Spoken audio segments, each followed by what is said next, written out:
आपको शर्म नहीं आती? आपकी छोटी बहन जो है मुख्यमंत्री की बहन है और बहन होकर चाय की दुकान चलाती हैं, इन हालतों में रहती हैं। 30 साल उन्होंने आपको राखी नहीं बांधी। यही अंतर है एक योगी और एक सांसारिक मनुष्य में।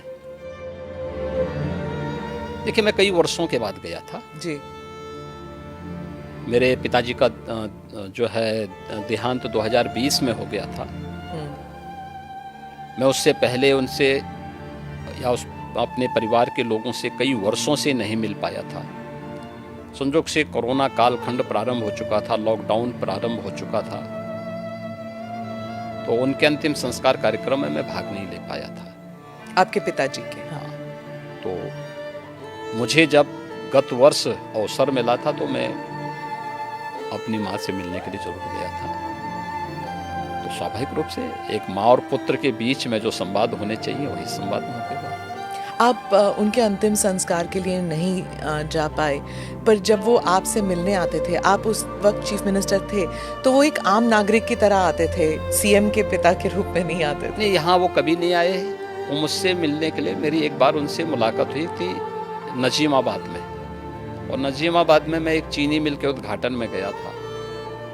तो भाषण करते हुए मैंने देखा सामने जो है कोई बैठा है, तो मैं पहचान गया उनको। मैंने कहा ये तो मेरे पिताजी हैं लगता है। तो सभा के बीच में बैठे हुए थे। तो फिर मैंने सभा समाप्त होने के बाद अपने साथ के कुछ लोगों से कहा, मैंने कहा देखो यार, वो आए हैं तो उनको बुलाओ, थोड़ा मुलाकात करते हैं। तो तब मेरी मुलाकात हुई थी। जी। आपकी छोटी बहन जो है, उन्होंने एक इंटरव्यू में कहा था कि 30 साल उन्होंने आपको राखी नहीं बांधी। 2022 में एक इंटरव्यू में उन्होंने कहा कि कई वर्ष पहले जब उन्हें पता लगा कि आप घर छोड़ के आप योगी बनने के लिए निकले हैं, तो उन्होंने कहा कि वो भिक्षा मांगने वाले संतों में आपको ढूंढ रही थी और मिले नहीं आप उन्हें। बहुत मुश्किल हुआ होगा ना उन्हें? देखिए, इस सब के जीवन में आता है, लेकिन मुझे लगता है कि इन चीज़ों को हमें जो है केवल अपने स्वयं के स्मरण के लिए रखना चाहिए, और स्वाभाविक रूप से सबके जीवन में आता है।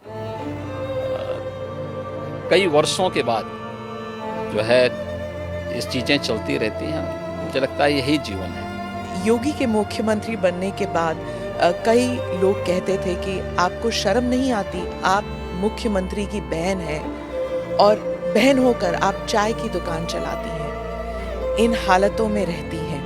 मैं उनको एक ही बात कहूँगी, मैं गरीब हूँ, ये मेरा नसीब है। शर्म तब आनी चाहिए जब आप कोई गंदा काम कर रहे हो, किसी के हक का छीन कर खा रहे हो। मैं तो मेहनत करके अपनी गुजर बसर करती हूँ। हाँ, ठीक बात है। देखिए, व्यक्ति को कभी भी धन और वैभव संतुष्टि नहीं दे सकती है, और मुझे लगता है कि सबसे बड़ा योगी वह है जो स्वयं की मेहनत से संतुष्ट है, स्वयं के परिश्रम से संतुष्ट है। दूसरों की मेहनत से कुछ प्राप्त करना और फिर उसको छीन लेना, ये तो डकैती है। उसके अलग अलग रूप देख सकते हैं हम समाज में, और मुझे लगता है सबसे निंदनीय कर्म यही है। और यही अंतर है एक योगी और एक सांसारिक मनुष्य में।